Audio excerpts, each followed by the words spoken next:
Hello students, welcome to my YouTube channel. Today discuss a vital video for class 8, chapter 11, part 2, subject geography. আজকে এই তোমাদের সামনে geography নিয়ে হাজির হয়েছি। জিওগ্রাফি পড়ব কোন বই থেকে? অর্থাৎ আমাদের একটাই বই, আমাদের পৃথিবী অষ্টম শ্রেণী সরকার স্বীকৃত বই, এই বই থেকে। অর্থাৎ সকলের কাছেই এই বইটা আছে, সবাই কিন্তু বই নিয়ে বসবে, আর বই নিয়ে বসলেই কিন্তু লাইন বাই লাইন আলোচনা তোমরা বুঝতে পারবে এবং সেখান থেকে সম্ভাব্য যে প্রশ্নগুলো, সেই প্রশ্নগুলো কিন্তু তোমাদের সামনে শেয়ার করবো, যেগুলো নাকি আমাদের থার্ড সামেটিভ পরীক্ষায় এসে যাবে। অর্থাৎ 100% কোশ্চেন কিন্তু এখান থেকে এসে যাবে। আমি আজকে আলোচনা করব এই ওশিয়ানিয়া চ্যাপ্টার থেকে। এই ওশিয়ানিয়া চ্যাপ্টারেরই কিন্তু আজকে সেকেন্ড পার্ট, তাহলে কিন্তু এই পার্টটা অর্থাৎ এই চ্যাপ্টারটা শেষ হয়ে যাবে। আর এই চ্যাপ্টার থেকে যে যে প্রশ্নগুলো আসবে, সেই প্রশ্নগুলো কিন্তু উত্তর সমেত তোমাদের সামনে আলোচনা করব। তাহলে কিন্তু আমাদের থার্ড সামেটিভ পরীক্ষাটা ভালোই হবে। আর আমাদের কিন্তু এখন অনুষ্ঠান অর্ধেকটার বেশি হয়ে গেছে, আর কয়েকটা অনুষ্ঠান বাকি আছে, কিন্তু তার আগেই কিন্তু আমরা এই সিলেবাসটাকে শেষ করে ফেলবো। আজকের আলোচ্য বিষয়টা কি? আজকের আলোচ্য বিষয়টা হচ্ছে যে নিউজিল্যান্ডের ভূপ্রকৃতি, 2 নম্বর হচ্ছে মার্ডার্লিং অববাহিকা, এবং তৃতীয় টপিকটাই হচ্ছে যে প্রতি লাইনের ব্যাখ্যা এবং সম্ভাব্য প্রশ্ন এবং উত্তর আজকে তোমাদের সামনে শেয়ার করব। কোন বই থেকে? এই বই থেকে। অর্থাৎ এই বইয়েরই কিন্তু বইটা নিয়ে সবাই বসবে। তাহলে আমরা আর কথা না বাড়িয়ে সরাসরি চলে যাই সেই ভিডিওতে, যেখান থেকে নাকি 100% কোশ্চেন আমরা পাবোই পাবো। তাহলে চলো শুরু করি। দেখো, শুরুতেই আমি বলবো যে আমাদের কিন্তু অনেকটা সময় অতিবাহিত হয়ে গেছে, অর্থাৎ আমাদের এই যে উৎসবের মাস, এই উৎসবের মাসের কিন্তু সমস্ত সময়টা ব্যয় হয়ে গেছে, আর কিছুটা সময় বাকি আছে। এই কিছুটা সময়ের মধ্যেই কিন্তু আমরা এই সিলেবাসগুলো শেষ করে রাখবো। আলোচনা করব আজকে আমাদের পৃথিবী অষ্টম শ্রেণী, এই বই থেকে আলোচনা করব। সবাই বইটা নিয়ে বসো, আর বইটা নিয়ে বসলেই কিন্তু পাই টু পাই আলোচনার মধ্যে দিয়ে কিন্তু আমরা সব প্রশ্নের উত্তর পেয়ে যাব। তাহলে কিন্তু আমাদের আর কোনো সমস্যা থাকবে না। আজকে আলোচনা করব, আজকে এই 11 চ্যাপ্টার নিয়ে তোমাদের আলোচনা করব, আর ওশিয়ানিয়া থেকে। এই ওশিয়ানিয়ার এখান থেকে সমস্ত কিছু কিন্তু তোমাদের সামনে আলোচনা করেছি প্রশ্ন সমেত। আজকে কিন্তু আলোচনা করব কোথায়? অর্থাৎ আমরা চলে যাব আজকে নিউজিল্যান্ডের ভূপ্রকৃতি। এই নিউজিল্যান্ডের ভূপ্রকৃতি থেকে পড়া শুরু করব। আমি লাইন বাই লাইন পড়ব এবং এখান থেকে সম্ভাব্য প্রশ্নগুলো তোমাদের সাথে শেয়ার করব। তাহলে শুরু করা যাক। দেখো, উত্তর ও দক্ষিণ নামে দুটি বড় দ্বীপ আর স্টুয়ার্ট, চাথাম প্রভৃতি কয়েকটি ছোট দ্বীপ নিয়ে গড়ে উঠেছে এই নিউজিল্যান্ড। তাহলে নিউজিল্যান্ড কি কি নিয়ে গড়ে উঠেছে, এখানে কিন্তু একটা প্রশ্ন। এখানকার বেশিরভাগ ভূমি পর্বতময়, অর্থাৎ এখানে যতটাই ভূমি আছে ততটাই পর্বতময়, অর্থাৎ পর্বতময় জায়গাটাই হচ্ছে এই নিউজিল্যান্ড। অনেকগুলো আগ্নেয়গিরি, মাউন্ট এগমন্ট, রুহা পেহু আছে এখানে। দক্ষিণ দ্বীপের দক্ষিণ আলস প্রধান পর্বতশ্রেণী। এই পর্বতশ্রেণীর মাউন্ট কুক 3724 মিটার লম্বা, নিউজিল্যান্ডের সর্বোচ্চ শৃঙ্গ। এটাও কিন্তু ভেরি ভেরি ইম্পর্টেন্ট। এই দ্বীপের পূর্ব উপকূল বরাবর গড়ে উঠেছে বিখ্যাত ক্যান্টারবারি সমভূমি। এই ক্যান্টারবারি সমভূমি কিন্তু ইম্পর্টেন্ট। নিউজিল্যান্ডের প্রধান প্রধান নদী হলো ওয়াইটাকি, ক্লথ, ওয়াই মাগুই, টায়েরি প্রভৃতি। এগুলি দৈর্ঘ্য ছোট এবং খরস্রোতা, অর্থাৎ পাহাড়ি অঞ্চলের প্রত্যেকটা নদী কিন্তু খরস্রোতা। আমরা আমাদের দেশের দেখেছি যে হিমালয় থেকে আগত যে গঙ্গা নদী কিন্তু খাড়াই অর্থাৎ চড়াই উঁচাই পার হয়ে প্রচণ্ড খরস্রোতা নিয়ে কিন্তু সে নেমে এসেছে আমাদের সমতল অঞ্চলে। তো এখানকার সমস্ত নদীই কিন্তু এইরকম। এদেশের অর্থাৎ পার্বত্য অঞ্চলে অনেক হিমবাহ সৃষ্টি হয়েছে, সৃষ্ট হ্রদ রয়েছে, অর্থাৎ হিমবাহ কথা অর্থাৎ বরফের স্তূপ। এই বরফের স্তূপ গলে কিন্তু সে সমস্ত হ্রদগুলো তৈরি হয়েছে। তো চিত্রটা দেখেই আমরা মাউন্ট কুকের চিত্রটা দেখেই বুঝতে পারছি যে সমস্ত অঞ্চলটাই কিন্তু পর্বতময়, এর কারণে কিন্তু হিমবাহ রয়েছে, হিমবাহ সৃষ্ট হ্রদগুলো কিন্তু তৈরি হয়েছে। আর এই হিমবাহ অর্থাৎ পর্বত থাকা কারণে, অর্থাৎ পর্বতটা দূরে, তারই দেখো নিচু অংশে ক্যান্টারবারি সমভূমি কিন্তু এখানে গড়ে উঠেছে। তাহলে এই সমভূমিটা দেখেই মনে হচ্ছে যে একদম যে সুজলা সুফলা। তাই এখানে কিন্তু এই ক্যান্টারবারি সমভূমি তৈরি হয়েছে, আর এখানে কিন্তু নানান জাতীয় ফসল উৎপাদন হয়। এই মেলানেশিয়া, মাইক্রোনেশিয়া ও পলিনেশিয়া এই ভূপ্রকৃতি। এবার আসবো এই তিনটির ভূপ্রকৃতি। ভূপ্রকৃতি হাজার হাজার দ্বীপ নিয়ে গঠিত এই ৩টি অঞ্চল, অর্থাৎ হাজার হাজার দ্বীপ, বুঝতেই পারছো একটা নয় হাজার হাজার বলেছি। তো হাজার হাজার ছোট ছোট দ্বীপ নিয়ে কিন্তু এটা গড়ে উঠেছে। এখানকার বেশিরভাগ দ্বীপগুলি কিরকম, এখানকার বেশিরভাগ দ্বীপগুলি গঠিত হয়েছে সমুদ্রের তলদেশে আগ্নেয় পদার্থ জমা হয়ে। এই পাপুয়া নিউগিনি মাউন্ট উইলহেলম ৪,৫০৯ মিটার উচ্চতা, এটা কিন্তু ওশিয়ানিয়ার সর্বোচ্চ শৃঙ্গ, এটাও কিন্তু important. Hawaii, Solomon, Solomon, Fiji, Tahiti প্রভৃতি উল্লেখযোগ্য আগ্নেয় দ্বীপও রয়েছে। এই আগ্নেয় দ্বীপ কিন্তু এগুলো রয়েছে, এখানকার ৩টি আগ্নেয় দ্বীপের নাম লেখো, এটাও কিন্তু ভেরি ভেরি ইম্পর্টেন্ট। হাওয়াই দ্বীপে মৌলানুয়া, কিলাউইয়া প্রভৃতি আগ্নেয়গিরিও রয়েছে, আগ্নেয়গিরি কিন্তু এখানেই অবস্থিত। মার্সান, গিলবার্ট, ক্যারোলাইন প্রভৃতি দ্বীপগুলি আবার মৃত প্রবাল, প্রবাল জমে সৃষ্টি হয়েছে। তাহলে আমরা এখানে কিন্তু এখান থেকে একটা কিন্তু প্রশ্ন পেয়ে গেলাম। আবার দেখুন এইটি হলুদ ঘরে, অর্থাৎ মৌলানোলার মোট উচ্চতা মাউন্ট এভারেস্টের থেকে বেশি। এখানে দেখো এই বলছে যে মাউন্ট এভারেস্টের উচ্চতা, মাউন্ট এভারেস্ট পৃথিবীর সর্বোচ্চ শৃঙ্গ কেন? দেখো বিষয়টা কিন্তু একদম সত্যি কথা, অর্থাৎ সত্যি মানে ইউনিভার্সাল ট্রুথ, একদম সত্য।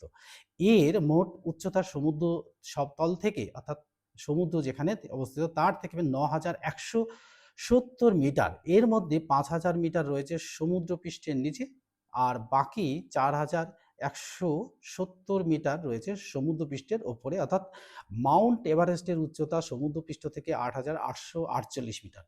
তাই দেখো, তাই মোট উচ্চতার বিচারে এই মৌলানার উচ্চতা বেশি, কিন্তু দেখো পৃথিবীর এই স্থলভাগের উচ্চতা মাপা হয় সমুদ্রপৃষ্ঠ থেকে, এটা তো আমরা জানি। এই সমুদ্রপৃষ্ঠ থেকে যখন মাপা হয় তখন দেখা যায় যে মাউন্ট এভারেস্ট পৃথিবীর সর্বোচ্চ শৃঙ্গ। তাহলে মাউন্ট এভারেস্ট কেন পৃথিবীর সর্বোচ্চ শৃঙ্গ, এটা কিন্তু ভেরি ভেরি ইম্পর্টেন্ট, টিকা টাইপ কিন্তু কোশ্চেনটা আসতেই পারে। এবার চলে যাব আমরা কোথায়, ওশেনিয়া চ্যাপ্টারই কিন্তু ১১৩ পাতায়। ১১৩ পাতায় দেখো নদীর নাম, উৎস, মোহনা, বৈশিষ্ট্য। দেখো অস্ট্রেলিয়ায় অবস্থিত নদী মারি, নদীর নাম মারে ডার্লিং। আর এই উৎস কোথায়? মারে অস্ট্রেলিয়ার Alps Darling New England range, great dividing range, পূর্ব ও পশ্চিমের মালভূমি। আর মোহনা এনকাউন্টার উপসাগর, প্রশান্ত মহাসাগর, আর কি আয়ার হ্রদ, এটা কিন্তু এখান থেকেই উৎপন্ন হয়েছে। অর্থাৎ এই হান্টার, ফিজি, ব্রিসবেন আর কুপার আয়ার, এই কটা কিন্তু এইখান থেকে এইটাই হয়েছে, অর্থাৎ প্রশান্ত মহাসাগরে পড়ছে। আবার দেখো এই ওশিয়ানিয়ার এই মারে ডার্লিং কিন্তু ওশিয়ানিয়ার দীর্ঘতম নদী, এটা কিন্তু ভেরি ইম্পর্টেন্ট। আর ওশিয়ানের একটি অন্তর্বাহিনী নদীর নাম লেখো। এই নদীগুলো হচ্ছে অন্তর্বাহিনী নদী, অনেক কটাই আছে, অর্থাৎ হান্টার, ফ্রিজয়, ব্রিসবেন, কুপার, আয়ার প্রভৃতি, এগুলো হচ্ছে অন্তর্বাহিনী নদী। এই অন্তর্বাহিনী নদীটা আবার কি হলো? এই অন্তর্বাহিনী নদী দেখো, এই অন্তর্বাহিনী নদীটি হচ্ছে যে নিউজিল্যান্ডের দীর্ঘতম, মানে অন্তর্বাহিনী নদী হচ্ছে দেশের মধ্যে উৎপন্ন হয়ে দেশের মধ্যেই কিন্তু সেই মিলিয়ে যাবে, অর্থাৎ দেশি উৎপন্ন দেশেই থাকবে, অন্য দেশে যাবে না। এবার নিউজিল্যান্ডের ওয়াইটাকি ক্লাথা, অর্থাৎ কোথা থেকে উৎপন্ন, উৎস হচ্ছে বেনমোর হ্রদ, আর এই ক্লাথা হচ্ছে ওয়ানাকা হ্রদ থেকে। আর এটা কোথায় পড়েছে? মোহনা হচ্ছে প্রশান্ত মহাসাগর, আর এটাও কিন্তু প্রশান্ত মহাসাগর। আর এই নিউজিল্যান্ডের দীর্ঘতম নদী, অর্থাৎ ওয়াইটাকি, এই ওয়াইটাকি নিউজিল্যান্ডের দীর্ঘতম নদী। তাহলে একটি অন্তর্বাহিনী নদীর নাম লেখো, লিখে দিলাম যে আয়ার। আর ওশিয়ানের একটি দীর্ঘতম নদী মারে ডার্লিং, আর নিউজিল্যান্ডের দীর্ঘতম নদী, এর নামটা হচ্ছে ওয়াইটাকি। তাহলে আমরা এটা বুঝে গেলাম। আর তারপর হচ্ছে পাপুয়া গিনি। এই পাপুয়া গিনি ফ্লাই, অর্থাৎ ভিক্টর ইমানুয়েল রেঞ্জ থেকে উৎস, আর পাপুয়া উপসাগরে পড়েছে। এর আসলে কিন্তু অন্য রকম কোনো চোখে দেখার মতো বৈশিষ্ট্য কিন্তু নেই। এবার আসবো আমরা অস্ট্রেলিয়ার নদীগুলো। দেখো এই নদীগুলো যে চিত্রের মাধ্যমে দেখানো হয়েছে, যে এই অস্ট্রেলিয়া দেখো, এই এই এদিকে রয়েছে দেখো, পূর্বের দিকে প্রশান্ত মহাসাগর রয়েছে, আর পশ্চিমে রয়েছে ভারত মহাসাগর, আর এদিকে হচ্ছে গ্রেট অস্ট্রেলিয়ান রাইট, এইগুলো কিন্তু এর পারিপার্শ্বিক দিকগুলো। তাহলে আমরা এই অস্ট্রেলিয়ার চিত্রটা কিন্তু আমরা এখান থেকেই দেখতে পাই। তো অস্ট্রেলিয়া আমরা নাম শুনেছি, চিত্রটাও আমাদের একটু ছোট করে আমরা ম্যাপে দেখি, কিন্তু এখানে বেশ বড় করে দেখা আছে। আর আমরা ম্যাপকে ঘোরানো, ম্যাপটাকে কিভাবে দেখতে হবে সেটা হচ্ছে অ্যান্টি ক্লকওয়াইজ একটুখানি ঘুরিয়ে নিলেই, জাস্ট লাইক এই রকমভাবে ঘুরিয়ে নিলেই কিন্তু আমরা এই চিত্রটা সম্পর্কে পুরোটা ধারণা পেয়ে যাব। এবার চলে আসবো আমরা পরের পাতাতে, অর্থাৎ ১১৩ থেকে ১১৪ পাতায় চলে যাব। ১১৪ পাতায় চলে গিয়ে জলবায়ু। এই ওশিয়ানিয়ার উত্তরে উত্তর দ্বীপ 10 ডিগ্রি উত্তর থেকে দক্ষিণে স্টুয়ার্ট দ্বীপ 47 ডিগ্রি দক্ষিণ পর্যন্ত বিস্তৃত। এর ফলে এই অঞ্চলের বিভিন্ন স্থানে জলবায়ুর পার্থক্য লক্ষ্য করা যায়। তাহলে জলবায়ুর পার্থক্য কেন লক্ষ্য করা যায়? দেখো, ভূপ্রকৃতির উপরই অনেকটা নির্ভর করে। এই ছোট ছোট দ্বীপগুলির জলবায়ুতে সমুদ্রের প্রভাব দেখা যায়। আবার এই অস্ট্রেলিয়ার মতো বড় স্থলভাগের ভেতরে জলবায়ু চরমভাবাপন্ন। তাহলে এখানকার জলবায়ুটা কেমন, এটাও কিন্তু বোঝা গেল। এই পার্থক্যের জন্য মহাদেশকে কয়েকটি জলবায়ু অঞ্চলে ভাগ করেছে বা ভাগ করা হয়েছে। ১ নম্বর দেখো, নিরক্ষীয় জলবায়ু। এই মেলানেশিয়া, পলিনেশিয়া, মাইক্রোনেশিয়া দ্বীপপুঞ্জগুলি মিলিত দ্বীপগুলোতে নিরক্ষীয় জলবায়ু দেখা যায়। তো সারা বছর উচ্চ তাপমাত্রা অর্থাৎ ২৮ ডিগ্রি সেলসিয়াস, বৃষ্টিপাত ২০০ সেমি। তাহলে দেখো, যেমন তাপমাত্রা তেমন ঠিক বৃষ্টিপাতটা বেশ বেশি এখানকার জলবায়ুর বৈশিষ্ট্য। তাহলে এখানে বৃষ্টিপাত আর এই তাপমাত্রাই কিন্তু এই জলবায়ুর প্রধান বৈশিষ্ট্য। এবার আসবো আমরা ক্রান্তীয় মৌসুমী জলবায়ু। অস্ট্রেলিয়ার উত্তর ও উত্তর পূর্বাংশে এই জলবায়ু দেখা যায়। এখানে শীতকাল শীতল এবং শুষ্ক, আর গ্রীষ্মকাল মৌসুমী বায়ুর প্রভাবে বৃষ্টিপাত হয়। আর বাৎসরিক গড় বৃষ্টিপাতের পরিমাণ হচ্ছে ১৫০ সেমি। তাহলে বৃষ্টিপাতটা ভালোই হয়। এবার চলে আসবো আমরা নাতিশীতোষ্ণ জলবায়ু। অস্ট্রেলিয়ার মারে ডার্লিং অববাহিকা ও পূর্ব উপকূলে ব্রিসবেনে এই জলবায়ু লক্ষ্য করা যায়।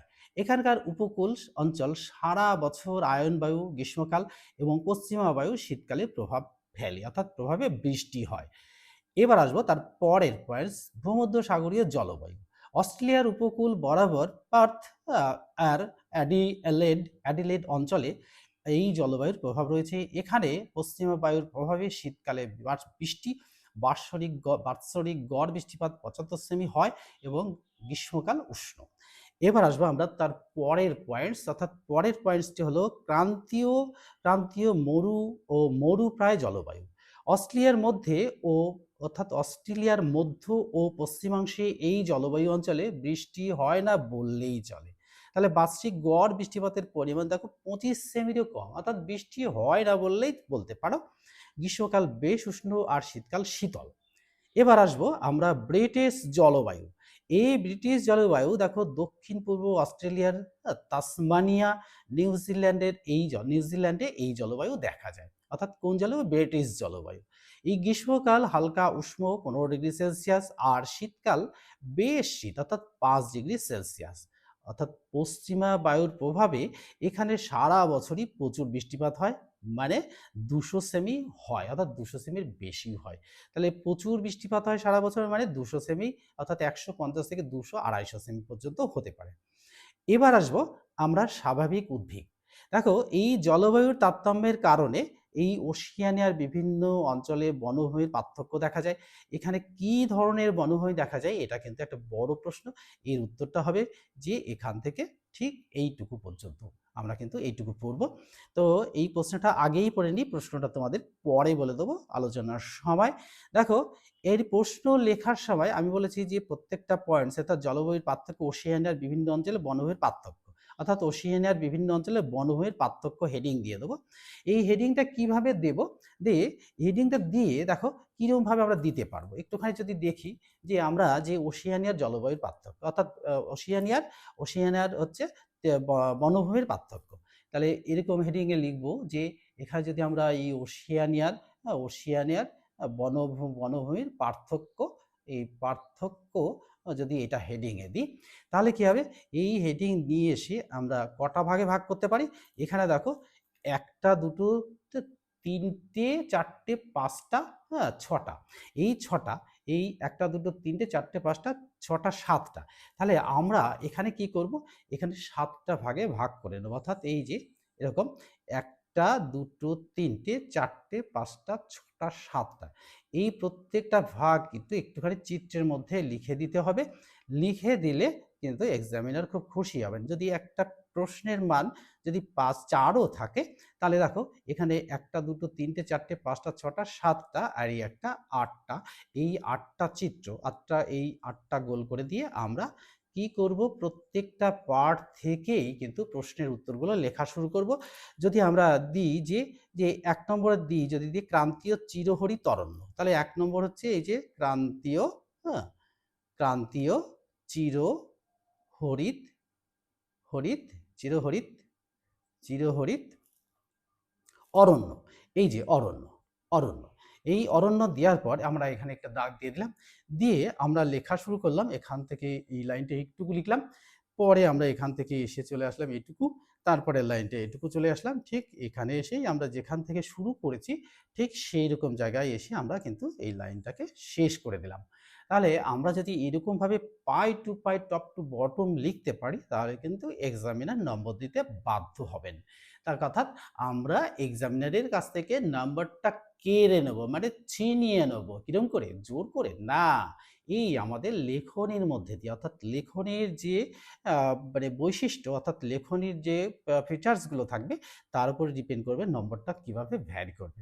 তো এক্সামিনার খুশি হবে, নাম্বারটা দিয়ে দেবেন, আমরা পেয়ে যাব। এটাই কিন্তু বৈশিষ্ট্য। তাহলে আমরা একটা একটা করে পড়ব। দেখো, এই ক্রান্তীয় চিরহরিৎ অরণ্য, তাহলে চিরহরিৎ মানে কি? এই সারা বছর যে গাছগুলোর পাতা থাকে। দেখো, এই মেলানেশিয়া, মাইক্রোনেশিয়া আর পলিনেশিয়া বিভিন্ন দ্বীপে উষ্ণতা ও আর্দ্রতা বেশি হয় ঘন চিরহরিৎ বনভূমির সৃষ্টি হয়েছে। তো এখানে এই মেহগনি, পাম, এবনি প্রভৃতি গাছ জন্মায়। অর্থাৎ আমরা ওয়েস্ট বেঙ্গলের সব গাছই দেখি, পাম গাছটাও দেখি, আর মেহগনি তো আমরা সমস্ত জায়গায় দেখি। এই মেহগনি গাছের পাতা ডিপ সবুজ, লম্বা, আর এর ফলগুলো ঠিক আতার মতো। আতা তো তোমরা দেখেছই, আতার মতো। এবার আসবো ক্রান্তীয় পর্ণমোচী অরণ্য। অর্থাৎ পর্ণমোচী মানে কি? এই পর্ণমোচী মানে হলো যে পাতাটাকে মোচন করে। অর্থাৎ অস্ট্রেলিয়ার উত্তর ও উত্তর পূর্ব দিকে এই মৌসুমী জলবায়ুর প্রভাবে পর্ণমোচী জাতীয় বনভূমি দেখা যায়। এখানকার উদ্ভিদগুলো কি কি?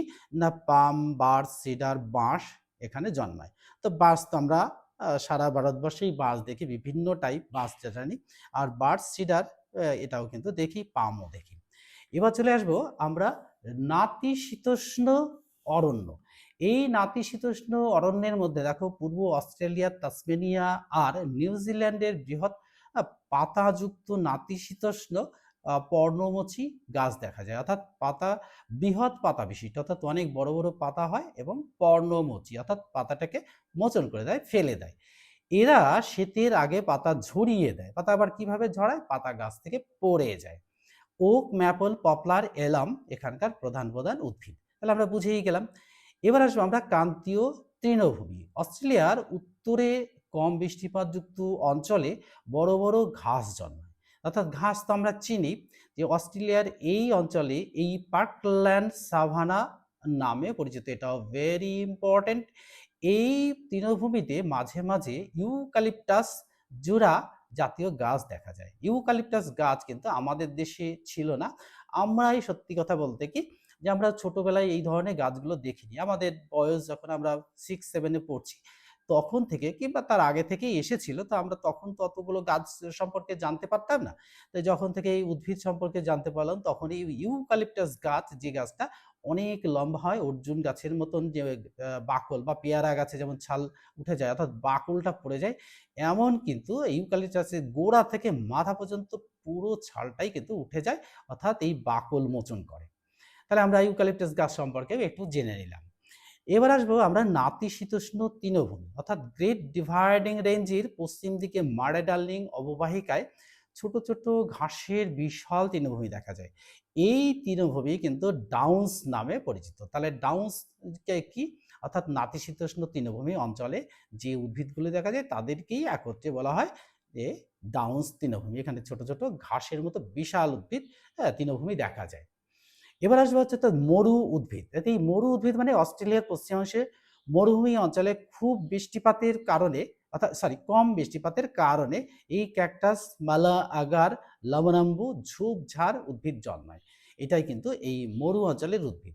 এবার আসবো আমরা এই ভূমধ্যসাগরীয় উদ্ভিদ, অর্থাৎ অস্ট্রেলিয়ার দক্ষিণাংশে বিক্ষিপ্তভাবে এই বনভূমি গড়ে উঠেছে, যারা, কারি, ব্লু গাম প্রভৃতি এখানকার প্রধান প্রধান উদ্ভিদ। এবার দেখো আমরা সরি আমরা এই যে ডাউন্স কি দেখো, তৃণভূমি অঞ্চলটা দেখেই বোঝা যাচ্ছে ডাউন্স তৃণভূমি। দেখো এই ডাউন্স তৃণভূমি, দেখো এখানে বলছে ছোট ছোট ঘাসের বিশাল তৃণভূমি। দেখো ঘাস কি হারে জন্মেছে এখানটায়, আর এখানে ঘাস যেখানে তৃণভোজী প্রাণী সেখানে, অর্থাৎ তৃণভোজী প্রাণী বলতে সেই ঠান্ডার দেশে আমরা এই বিদেশি হলিস্টিয়ান বা জার্সি যে জাতীয় গরুগুলো আমরা পুষি, আমরা এখানেও কিন্তু পুষি, আমরা ওই দেশ থেকে এই গরুগুলো কিন্তু মানে এই জাতীয় অর্থাৎ এই জার্সি, হলিস্টিয়ান এই ধরনের বড়, বড় গরু অনেক দুধ দেয় এমন গরু কিন্তু আমরা নিয়ে এসেছি। আর এই গরুগুলোর রংটা বিভিন্ন রকমের হয়। কোনো দেখো কোনো মাথার দিকে সাদা, পেছনটা একটু ডিপ কালো, উপর দিকে হালকা। এই দেখো প্রত্যেকটা গরুই এরকম ধরনের কিন্তু একটা কালারের গরু কিন্তু আমরা দেখতে পাই। এবারে যে ডাউন তৃণভূমি আমরা জেনে গেলাম। এবার দেখো এই ওশেনিয়া জলবায়ুর স্বাভাবিক উদ্ভিদের মানচিত্রের মধ্যে কি কোনো মিল দেখতে পাচ্ছ? এই মিলগুলো লিখে ফেলো। দেখো জলবায়ু যেমন হবে তার উপর ডিপেন্ড করবে স্বাভাবিক উদ্ভিদ কেমন। দেখো এখানে দেখো জলবায়ু লিখেছে এবং স্বাভাবিক উদ্ভিদ তৃণভূমি মেহগনি। তাহলে মেহগনি কোথায় হয় আমরা দেখে নিয়েছি যে মেহগনি অরণ্যগুলো কোন জায়গায়, অর্থাৎ মেহগনি গাছ কোথায় ধরে। অর্থাৎ দেখো এই দেখো এখানে ক্রান্তীয় চিরহরিত অরণ্য, এই ক্রান্তীয় চিরহরিত অরণ্যে কিন্তু মেহগনি গাছ দেখা যায়, দিয়ে দিয়েছে। এবং নাতিশীতোষ্ণ ক্রান্তীয় এইখানে কি জাতীয় উদ্ভিদ জন্মে সেটা কিন্তু আমরা একটু এখান থেকে এইটুকু আমরা একটু পড়ার চেষ্টা করব। আর না পারলে তো অবশ্যই কমেন্ট বক্সে লিখবে, আমরা অবশ্যই অর্থাৎ আমি অবশ্যই করে দেবো, তাহলে কিন্তু তোমাদের পড়তে সুবিধা হবে। এবার চলে আসবো আমরা মারে ডার্লিং। মারে ডার্লিং দেখো এই অস্ট্রেলিয়ার পূর্ব গ্রেট ডিভাইডিং রেঞ্জ আর পশ্চিমে মালভূমি অঞ্চল, এদের মাঝে অবস্থিত মধ্যভাগে সমভূমি। এই সমভূমির দক্ষিণ অংশ অস্ট্রেলিয়ার দক্ষিণ পূর্ব মারে আর তার উপনদী ডার্লিং। তাহলে মারে নদীর উপনদীর নাম কি? এই ডার্লিং। এবং অন্যান্য উপনদী এই সমভূমি গঠন করেছে, তার মারে ডার্লিং অববাহিকার নাম হয়েছে। তাহলে এটাও ইম্পর্টেন্ট। এই অঞ্চল অস্ট্রেলিয়ার সবচেয়ে সমৃদ্ধ মানে ঘন বসতিপূর্ণ ও উন্নত অঞ্চল। কৃষি ও পশুপালনের জন্য এই অঞ্চল পৃথিবী বিখ্যাত। কোন অঞ্চল? এই মারে ডার্লিং অববাহিকা অঞ্চল। এটাও কিন্তু ইম্পর্টেন্ট। এবারে সীমানার সম্পর্কে একটু জানবো। যে দেখো এই অঞ্চলটি 24 ডিগ্রি দক্ষিণ অক্ষাংশ থেকে 39 ডিগ্রি দক্ষিণ অক্ষাংশ এবং 138 ডিগ্রি পূর্ব দ্রাঘিমা থেকে 149 ডিগ্রি পূর্ব দ্রাঘিমার মধ্যে এটা কিন্তু অবস্থিত। এই যে ভাগগুলো ডিগ্রিগুলো এগুলো আমরা এখন জাস্ট মুখস্থ করে নেব, কিন্তু এগুলো সম্পর্কে কিন্তু আমরা আবার গ্লোবের মধ্যে দিয়ে যদি একটু উঁচু ক্লাসে উঠলেই কিন্তু আমরা এটা কিন্তু ঠিক কতটা কোন জায়গাটায় অবস্থিত, অর্থাৎ আমরা এই মাপগুলো পেয়ে গেলেই কিন্তু তার অবস্থানটা কোথায় সেটা পেয়ে যাবো, অর্থাৎ মারে ডার্লিং অববাহিকার অবস্থানটা কোথায় সেটা পেয়ে যাব।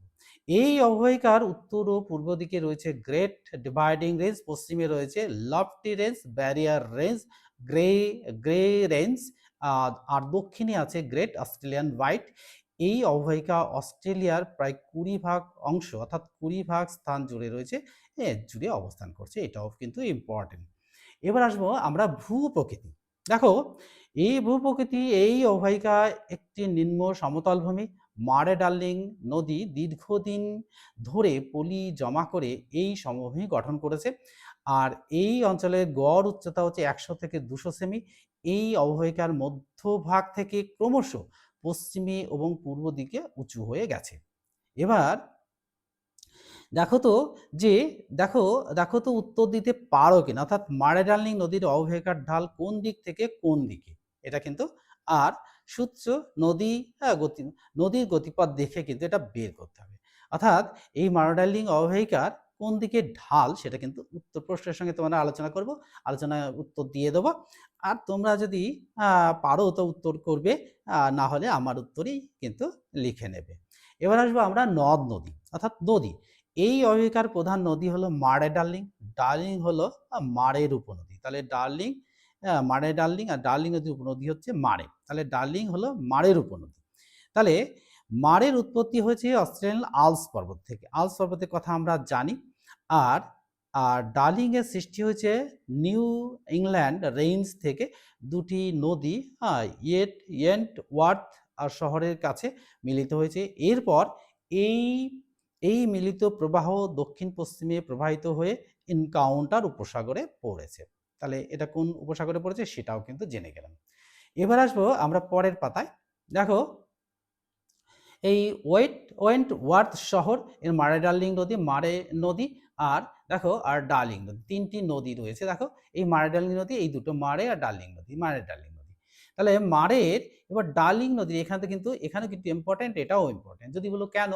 না দেখো এই মারের উৎপত্তি কোথা থেকে, অর্থাৎ নিউ ইংল্যান্ডের রেঞ্জ, দৈর্ঘ্য ১৬৬৩ কিমি, আর উপনদী পারু, ওয়ারেগা আর বারেন, এটা কিন্তু তার উপনদী। আর এই মারে নদী কি উৎপত্তি হচ্ছে অস্ট্রেলিয়ান আলস পর্বত থেকে, দৈর্ঘ্য ২৫৮৯ কিমি, উপনদী ডার্লিং আর মারাম জেবে লাচ লান লাচলানের উপনদী। তাহলে আমরা এটাও জেনে গেলাম। এবার আসবো আমরা জলবায়ু, অর্থাৎ এই জলবায়ু কার জলবায়ু? এই মারা ডার্লিং অববাহিকার নদ নদী পড়লে আমার জলবায়ু, অর্থাৎ এই অববাহিকার জলবায়ু মূলত নাতিশীতোষ্ণ প্রকৃতির। এই নাতিশীতোষ্ণ প্রকৃতির জলবায়ু হওয়ার কারণে গ্রীষ্মকাল এবং শীতকাল গড় তাপমাত্রা যথাক্রমে 25 ডিগ্রি সেলসিয়াস এবং 10 ডিগ্রি সেলসিয়াস, অর্থাৎ উপরে 25 নিচে 10 সেল। তাহলে এই গ্রেট ডিভাইডিং রেঞ্জের পশ্চিমে বৃষ্টির ছায় অঞ্চল, এই বৃষ্টির ছায় অঞ্চলটা আবার কি? অর্থাৎ দেখো আমাদের বৃষ্টির ছায় অঞ্চল কি, আমাদের হিমালয় পর্বত পার হয়ে যাওয়ার পর অল্প, অর্থাৎ মেঘের থেকে কিন্তু আর জলীয় বাষ্প থাকে না, অল্প একটুখানি বৃষ্টি হয়ে কিন্তু চীনের দিকে চলে যায়। এই আমাদের হিমালয়ের পরবর্তী অংশেই কিন্তু যেখানে অল্প বৃষ্টি হয় সেই জায়গাটাকেই বলবে বৃষ্টির ছায়া অঞ্চল। আর এখানে কিন্তু এই গ্রেট ডিভাইডিং রেঞ্জের পশ্চিমে বৃষ্টির ছায়া অঞ্চল অবস্থিত বলে বৃষ্টিপাতের পরিমাণ কম হয়, বছরে দেখো মাত্র 50 সেমি থেকে 75 সেমি সারা বছরে। আর দক্ষিণের সমুদ্র উপকূলে ভূমধ্যসাগরের জলবায়ুর প্রভাব দেখা যায়। আর দেখো এখানে হচ্ছে স্বাভাবিক উদ্ভিদ, তাহলে এইরকম জলবায়ুতে কি কি উদ্ভিদ জন্মায় সেটা কিন্তু আমরা একটু দেখে নেব। দেখো নাতিশীতোষ্ণ জলবায়ু ও কম বৃষ্টিপাতের জন্য এখানে তৃণভূমির সৃষ্টি হয়েছে, যা ডাউন্স তৃণভূমি নামে পরিচিত। কয়েকটি স্থানে ওক, ম্যাপল, পপলার প্রভৃতি পর্ণমোচী উদ্ভিদ, অর্থাৎ পর্ণমোচন করে, অর্থাৎ পাতাটাকে ফেলে দেয়। আর অ্যাডিলেড অঞ্চলে ভূমধ্যসাগরীয় উদ্ভিদ দেখা যায়। এবার আসবো আমরা এই কৃষি ও পশুপালন। দেখো এই মারে ডার্লিং অববাহিকা অস্ট্রেলিয়ার সবচেয়ে কৃষি সমৃদ্ধ অঞ্চল, এটাও ইম্পর্টেন্ট। এখানে উন্নত যন্ত্রের সাহায্যে গম, যব, ভুট্টা, ওট, রাই উৎপাদন করা হয়। আর দক্ষিণের ভূমধ্যসাগরীয় জলবায়ু অঞ্চলে আঙুর, লেবু, আপেল, বীজ, পিচ, কমলালেবু, নাশপাতি প্রভৃতি ফল হয়। তাহলে দেখো এতগুলো ফল, যে ফলগুলো প্রত্যেকটাই কিন্তু আমরা চিনি। এই পিচ ফলটা আমরা আগে জানতাম না, কিন্তু এখন পিচ ফলটা আমরা আমাদের এখানেও পেয়ে যাই। অর্থাৎ কিভাবে? না অন্য দেশে উৎপন্ন হয়ে আমাদের দেশে কিন্তু সেটা এসে যায় এইভাবে। তো এই অববাহিকার ডাউন্স তৃণভূমি মেরিনা, লিঙ্কন, মার্স প্রভৃতি ভালো জাতের ভেড়া চাষ করা হয় এই কোথায়? ডাউন্স তৃণভূমি অঞ্চলে। আর এই অঞ্চলের উত্তরে কুইন্সল্যান্ড আর দক্ষিণ পূর্বে নিউ সাউথ ওয়েলসে গবাদি পশু পালন করা। এই গবাদি পশুটা আবার কি? এই গবাদি পশু হলো যে পশুগুলো আমরা বাড়িতে পুষি, অর্থাৎ তৃণভোজী প্রাণী, এদেরকে আমরা বাড়িতে পুষি, এই গবাদি পশু পালন করা হয়।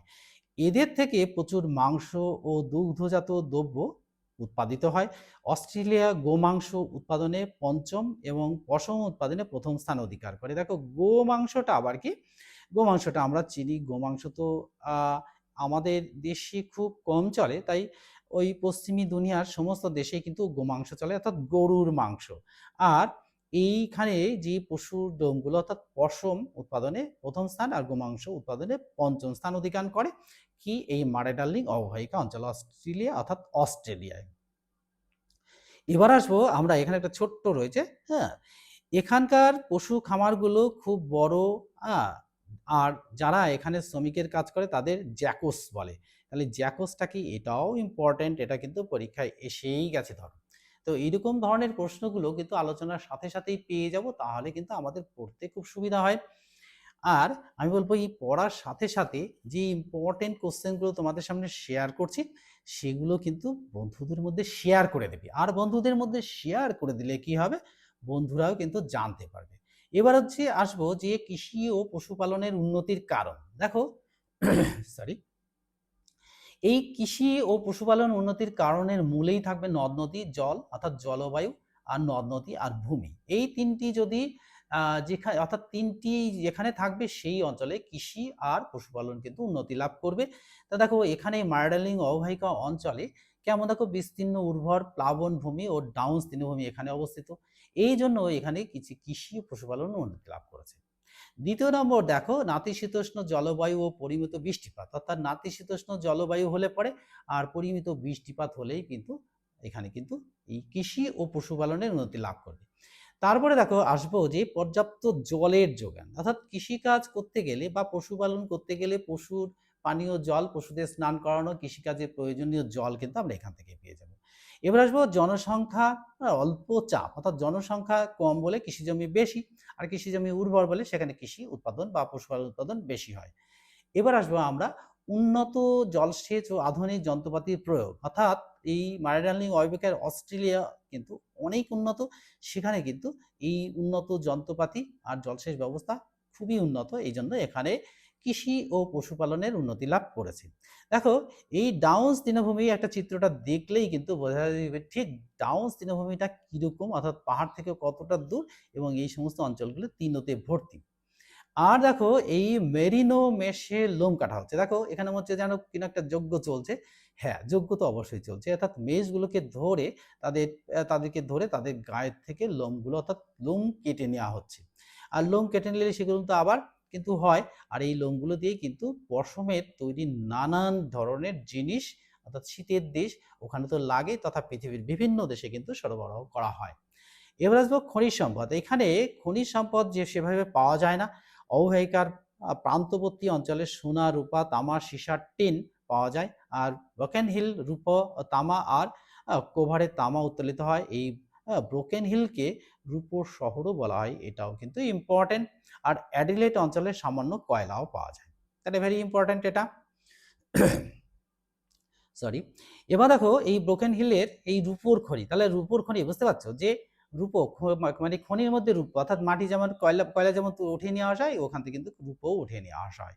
শিল্প, অর্থাৎ খনিজ সম্পদের অভাবে এখানে দাতব শিল্পের সেভাবে বিকাশ ঘটেনি। কৃষি ও পশু সম্পদের উপর নির্ভর করে পশম বস্ত্র বয়ন, অর্থাৎ বস্ত্রবয়ন, ডেয়ারি, ময়দা, বেকারি, মাংস শিল্প গড়ে উঠেছে। আর কি হয়েছে, এছাড়াও ইঞ্জিনিয়ারিং ও রাসায়নিক শিল্পও গড়ে উঠেছে। অ্যাডিলেড, ব্রোকেন হিল, মিলডুরা এখানকার প্রধান শিল্প কিন্তু, তাহলে অর্থাৎ এই এখানকার প্রধান শিল্প, এটাও কিন্তু ইম্পর্টেন্ট। এবার জনবসতি শহর, এই অঞ্চলে কিছুটা ঘন জনবসতিপূর্ণ, তবে জনসংখ্যার বেশিরভাগ বাস করে উপকূলবর্তী অঞ্চলে। অ্যাডিলেড এই অববাহিকার প্রধান শহর ও বাণিজ্য কেন্দ্র, ব্রোকেন হিল, মিলডোরা অন্যান্য উল্লেখযোগ্য শহর, অর্থাৎ এই মারিডার্লিং অববাহিকার অঞ্চলের কিন্তু এই এই অববাহিকা অঞ্চলে কিন্তু এই কি শহর এগুলো কিন্তু ইম্পর্টেন্ট, এটা পড়ে নেব। এবার আসবো আমরা এই স্তম্ভ মেলা, অর্থাৎ ক স্তম্ভের সঙ্গে এটা কিন্তু তোমরা করবে, না পারলে তো আমি করবই।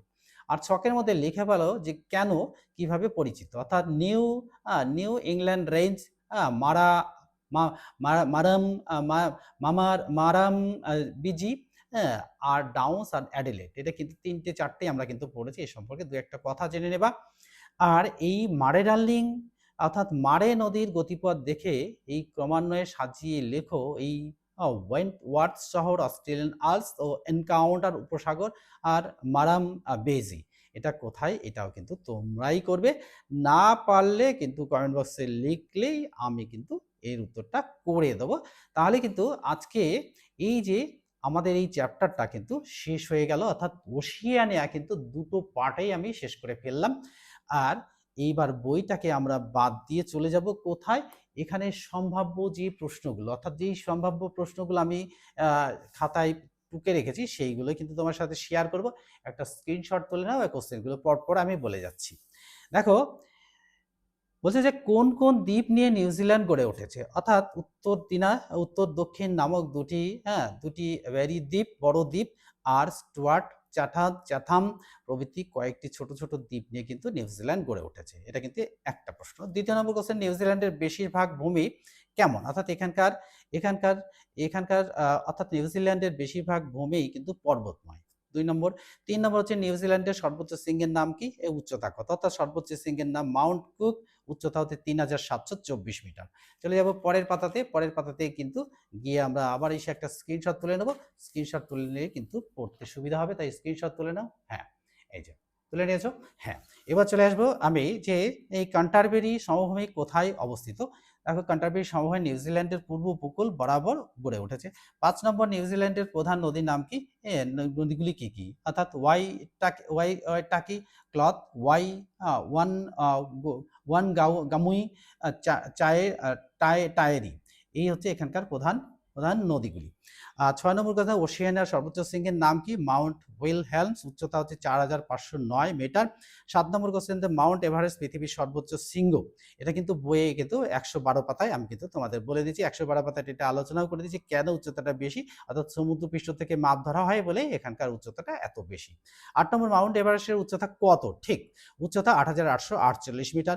৯ নম্বর কোশ্চেন, যে মাউন্ট উইলহেলম এর উচ্চতা কত? অর্থাৎ ৪৫০৯ মিটার। এটা কিন্তু এখানকার থেকে গেল। এবার চলে আসবো আমরা তারপরের, অর্থাৎ তারপরের পাতাটাও কিন্তু একটা স্ক্রিনশট তুলে নেবে, তাহলে কিন্তু পড়তে সুবিধা হবে। হ্যাঁ, এই যে স্ক্রিনশট তুলে নাও, আমি সুবিধা করে দিচ্ছি। হ্যাঁ, এবার দেখো, এবার কোশ্চেনটা হচ্ছে যে এই তাউপো কি, অর্থাৎ এটি অস্ট্রেলিয়ার অবস্থিত একটি হ্রদ, মোট অর্থাৎ যেটি যেটি অস্ট্রেলিয়ার বৃহত্তম হ্রদ নামে পরিচিত। এটা কিন্তু সেই প্রশ্নটা, অর্থাৎ হ্যাঁ, তাউপো কি। এবার হচ্ছে অস্ট্রেলিয়ার কোন জলবায়ুর প্রভাবে এখানে প্রচুর বৃষ্টিপাত হয়, অর্থাৎ প্রায় ২০০ সেমি বৃষ্টিপাত, অর্থাৎ এই প্রাকল্যান্ড সাভানা মানে বৃষ্টিপাত হয় এখানকার, এই বৃষ্টিপাতের পরিমাণ হচ্ছে ২০০ সেমি। আচ্ছা, ১২ নম্বর কোশ্চেন, প্রাকল্যান্ড সাভানা কি? এই অস্ট্রেলিয়ার উত্তরে কম বৃষ্টিপাতযুক্ত অঞ্চলে বড় বড় ঘাস জন্মায়। অস্ট্রেলিয়ার এই অঞ্চলের নাম হচ্ছে প্রাকল্যান্ড সাভানা তৃণভূমি নামে পরিচিত।